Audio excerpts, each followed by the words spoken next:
Con el inicio de la década de los 50, el conflicto no declarado de la Guerra Fría estaba en pleno esplendor. Estados Unidos y la Unión Soviética lideraban una contienda entre dos formas de entender el mundo. Un enfrentamiento político, económico y tecnológico cuya semilla plantada al final de la Segunda Guerra Mundial había germinado por completo. El gobierno estadounidense había entrado en un estado de obsesión donde todo podía ser una presunta amenaza soviética. Y no pasó demasiado tiempo antes de que altos cargos dentro de la Fuerza Aérea empezaran a poner su mirada en aquellos avistamientos que siempre habían considerado una simple histeria colectiva, unos cuentos sin sentido. Los servicios de inteligencia ya habían recibido más de 2000 reportes, incluidos algunos dentro de la Armada. Personal instruido del ejército, probablemente manipulados por las noticias que la prensa había hecho circular, prometían haber visto cosas en el cielo que no podían explicar. El Pentágono rechazaba absolutamente la hipótesis extraterrestre, pero la del espionaje cada vez cobraba más fuerza. Se temía que la Unión Soviética hubiera incautado una muy avanzada tecnología nazi y desarrollado aeronaves capaces de infiltrarse en el espacio aéreo estadounidense. Empezaron a especular con la idea de que algunos de los avistamientos iniciados en 1947, justo con el inicio de la Guerra Fría, eran proyectos de espionaje soviéticos. Y en el momento en el que el Departamento de Defensa creyeron que aquellos objetos no identificados podían representar una amenaza para la nación, no hubo marcha atrás. Y en marzo de 1952 iniciaron una investigación sin precedentes.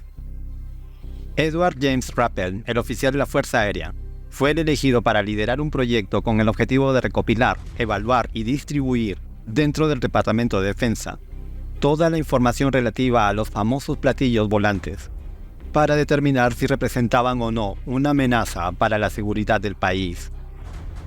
El proyecto Libro Azul acababa de ser bautizado. Era el momento de resolver el misterio de los cielos.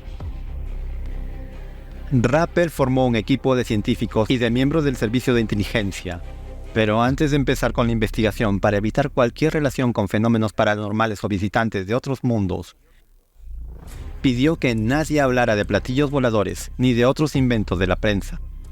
A partir de ese momento, todos hablarían de objetos voladores no identificados, abreviado como OVNI. El proyecto Libro Azul investigó los reportes oficiales que incluían luces, objetos y lecturas extrañas de radares indicadas por militares, civiles, astrónomos y meteorólogos. Con prácticamente todos llegaban a encontrar explicaciones científicas, o a desecharlos por ser imágenes manipuladas o testimonios claramente falsos. Estaban confirmando que todo había sido un delirio colectivo. Parecía que iban a terminar con todas las dudas, hasta que pocos meses después se desencadenó el incidente que supuso el nacimiento de la ufología. La mañana del 20 de julio de 1952, el Washington Post publicó en primera plana una noticia acerca de platillos volantes sobrevolando la capital. No era un periódico local cualquiera. El Washington Post estaba detallando un suceso que era demasiado extraño para ser real. Rappel se puso en contacto con las autoridades de la capital, anunciando que era el supervisor del proyecto del Departamento de Defensa para el avistamiento de ovnis. La situación era peor de lo que se pensaba. Los reportes no habían llegado solo a civiles, pilotos de la Fuerza Aérea y controladores aéreos sin contacto entre sí habían sido los primeros en detectar fenómenos inexplicables. La gente en la ciudad estaba sumida en la histeria. Se estaba hablando de una invasión alienígena de la capital de los Estados Unidos. Tenían que investigar el incidente que acababan de vivir en Washington. Justo antes de la medianoche, los radares dentro y alrededor de la capital detectaron un grupo entre 5 y 10 objetos no identificados. No había vuelos planificados en esa región y los ovnis no se ceñían a ninguna ruta establecida. La hipótesis de un defecto en los instrumentos no tenía sentido. Los radares de 3 aeropuertos habían dado las mismas lecturas. Y fue entonces, poco tiempo después, cuando llegaron las confirmaciones visuales. Unas pequeñas esferas de luz se estaban moviendo lentamente por el cielo en el que parecía un vuelo desorganizado e impredecible, cerca de la Casa Blanca, el Capitolio y otras áreas restringidas. Controladores aéreos, operadores de radar, pilotos, personal militar y miles de civiles estaban reportando el avistamiento de aquellos ovnis. Un piloto incluso había dicho que había volado suficientemente cerca de ellos como para confirmar que se trataba de objetos físicos, e incluso dio su palabra de haberlo visto acelerar hasta velocidades que debían superar los 10.000 kilómetros por hora y perderse en el horizonte. Unas 5 horas después terminaron las confirmaciones visuales y el último ovni se desvaneció de los radares. Aquella era la historia que había despertado el pánico.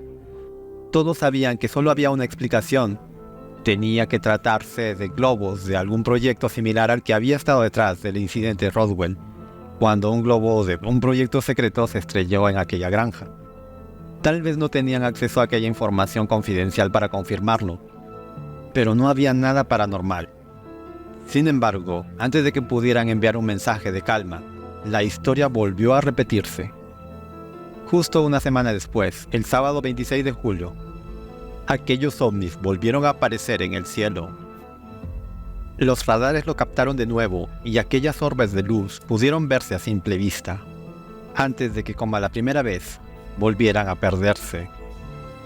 El mismo suceso se había repetido exactamente una semana más tarde en la capital del país.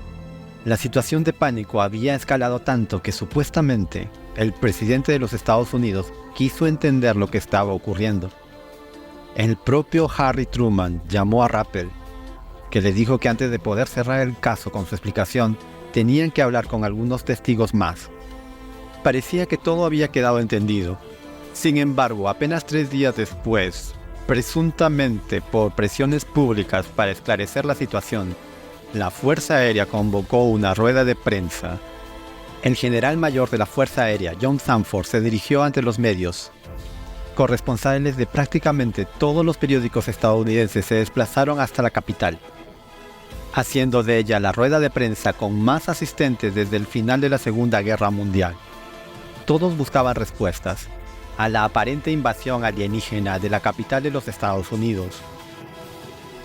Sanford afirmó que todo el pánico se había debido a un fenómeno atmosférico. Una inversión térmica con láminas de aire caliente atrapando bolsas de aire frío había resultado en lecturas erróneas en los radares. Y ante la incredulidad de los asistentes, sentenció que los avistamientos visuales fueron errores de percepción. La gente había confundido a estrellas, meteoritos o simplemente reflejos de luz con objetos sólidos volando. No había razón para alarmarse. La conferencia había terminado. La explicación no tenía ningún sentido. Era cierto que las inversiones térmicas podían dar fallos de lectura, pero ese fenómeno se había producido a diario durante el verano y los objetivos en los radares aparecieron solo aquellas 2 noches, las mismas que las de los avistamientos visuales. Unos avistamientos que además coincidían en localización con los datos de los radares. Los meteorólogos incluso demostraron que, de ser cierta la teoría de la inversión térmica, los controladores habrían visto manchas o trazos amorfos, y nunca puntos bien delimitados. Nadie estaba de acuerdo con la versión de la Fuerza Aérea. Tenía que tratarse de objetos sólidos. Evidentemente la hipótesis alienígena era un sinsentido, pero la de unos globos de la Fuerza Aérea perteneciente a un proyecto secreto no lo era tanto. Por ello, pese a estar contradiciendo la versión oficial, los miembros del proyecto Libro Azul llegaron al consenso de catalogar el caso como desconocido. La Fuerza Aérea había dado una explicación que atentaba contra la realidad, y ellos no iban a hacerlo contra sus principios. El incidente de Washington inevitablemente tuvo que cerrarse como una incógnita de cara al público. Pero durante años el equipo siguió investigando avistamientos ovnis en todo el país. Finalmente, 12.618 casos fueron investigados por el Proyecto Libro Azul, habiendo encontrado una explicación razonable para prácticamente todos. Así pues, el proyecto terminó en diciembre de 1969, cuando se publicaron sus conclusiones a través del denominado Reporte Condon. El equipo afirmó que la inmensa mayoría de los avistamientos ovnis eran errores de percepción por fenómenos atmosféricos o globos, así como simples fraudes o manipulaciones de imágenes.